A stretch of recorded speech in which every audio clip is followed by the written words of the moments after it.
बिस्मिल्लाहिर्रहमानिर्रहीम। अस्सलाम वालेकुम। डार्स किचन में आलू नान की रेसिपी शेयर करूंगी जो विदाउट अवन के और विदाउट यीस्ट के बनाऊंगी। आपने ये वीडियो मुकम्मल देखनी है और इसका कोई पार्ट भी मिस नहीं करना। नान बहुत ही मज़े के बने थे, बहुत ही सॉफ्ट बने थे और स्पाइसेस भी बहुत बैलेंस थे। तो उसके लिए जिन चीज़ों की ज़रूरत है वो आप नोट कर लें। 3 अदद बड़े साइज़ के आलू जो मैंने पील किए बगैर बॉईल कर लिए थे और इनकी कटिंग भी नहीं की थी, क्योंकि जो मुझे फिलिंग चाहिए तो वो ड्राई होनी चाहिए। तो अगर आलू काट के बॉईल करें तो वो मॉइस्चर ले लेते हैं। तो अब अच्छी तरह मैंने इनको मैश कर लिया है। स्पाइसेस में क्रश या अनारदाना 1 टीस्पून है, हाफ़ टी स्पून काली मिर्च, 1 टीस्पून नमक, 1 टीस्पून कुटा हुआ धनिया, 1 टीस्पून चिली फ्लेक्स, ज़ीरा कुटा हुआ 1 टीस्पून, मेथी 1 टीस्पून, चाट मसाला 1 टीस्पून, चुटकी अजवाइन। तो ये शामिल कर देते हैं। धनिया 2 टेबलस्पून, हरी मिर्च 2 टेबलस्पून। इनको अच्छी तरह मिक्स कर लें। ये फिलिंग तैयार हो चुकी है, इसको साइड पे कर देते हैं और डो की तैयारी कर लेते हैं। 3 कप मैदा, 1 टीस्पून बेकिंग पाउडर, 1 टीस्पून मीठा सोडा, 1 टीस्पून नमक और 1 चुटकी अजवाइन, ये शामिल कर देते हैं। अच्छी तरह मिक्स कर लें।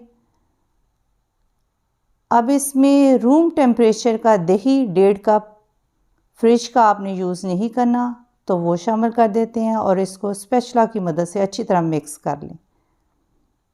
ये सारी चीज़ों को अच्छी तरह मिक्स कर लें और 2 टेबलस्पून इसमें घी, बटर, ऑयल कुछ भी आप शामिल कर सकते हैं। डो को आपने अच्छी तरह गूंदना है। मैंने इसको लगातार 5 मिनट गूंदा है। बहुत सॉफ्ट डो नहीं गूंदनी, जैसे हम आम आटा गूंदते हैं उसी तरह की डो होनी चाहिए। अब इसको मैं 30 मिनट के लिए रेस्ट के लिए रख दूँगी। तो 30 मिनट हो चुके हैं, थोड़ा सा इसको नीट कर लेती हूँ। अगर आप बड़े नान बनाना चाहते हैं तो आप इसको 4 हिस्सों में भी डिवाइड कर सकते हैं, तो बड़े साइज़ के नान बन जाएगी। मैं इसको अब 6 हिस्सों में डिवाइड कर रही हूँ। मीडियम साइज़ के नान बनाऊँगी। तो इस तरह पेड़े बना लेते हैं। 6 अदद पेड़े बना लिए मैंने और फिलिंग को भी मैंने 6 हिस्सों में डिवाइड कर लूँगी। थोड़ा सा इसमें चीज़ डाल रही हूँ, अगर आप चीज़ नहीं डालना चाहते हैं तो ये ऑप्शनल है। तो रोटी मैंने इस तरह बेल ली है, तो फिलिंग इसमें डाल देंगे। फिलिंग डालने के बाद अच्छे तरीके से इसको इस तरह कंबाइन कर दें सॉफ्ट हाथ से। अच्छी तरह इसको बाइंडिंग करने के बाद इसको प्रेस कर लेंगे और थोड़ा सा आटा इसके ऊपर डस्ट करूँगी और मीडियम साइज़ की रोटी की तरह बेल लेंगे। बहुत ज़्यादा बारीक नहीं करना, मीडियम ही बेलना है आपने इसको। और उंगलियों की टिप्स की मदद से इस तरह मैंने निशान लगा लिए हैं ताकि एक्स्ट्रा एयर निकल जाए और थोड़ी सी नान की शेप बन जाए। कोई भी चीज़ लेके आप उसको इस तरह निशान लगा दें ताकि इसके अंदर एयर ना रहे। फ्रेश मिल्क 1/4 कप है, उसमें 2 टेबलस्पून मिल्क पाउडर शामिल करूँगी। तो इससे बड़ा अच्छा नान का कलर आ जाता है। तो इसकी कोटिंग कर देते हैं। अब उल्टी साइड पर पानी लगा देंगे। फ्लेम ऑन करके मैंने तवा रख दिया है। आप सीधा और उल्टा दोनों तवों पे बना सकते हैं। पहले मैंने आपके साथ सीधे तवे पे शेयर किया है, तो आज मैं उल्टे तवे पे बनाकर आपके साथ शेयर कर रही हूँ। तो सेसमी सीड्स इसके ऊपर लगा देते हैं, थोड़ी सी कलवंजी।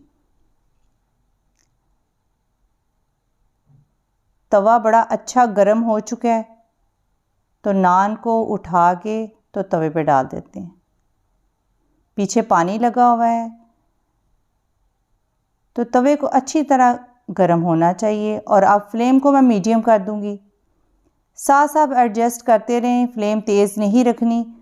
और ये 2 मिनट लगे थे इसको ठहरने पे, तो 2 मिनट के बाद मैं इसको उल्टा रही हूँ ताकि ऊपर से भी कलर आ जाए। अब फ्लेम को मैंने थोड़ा तेज़ कर दिया है। तो इस तरह ऊंचा करके इसको 2 मिनट लगे हैं कलर आने में।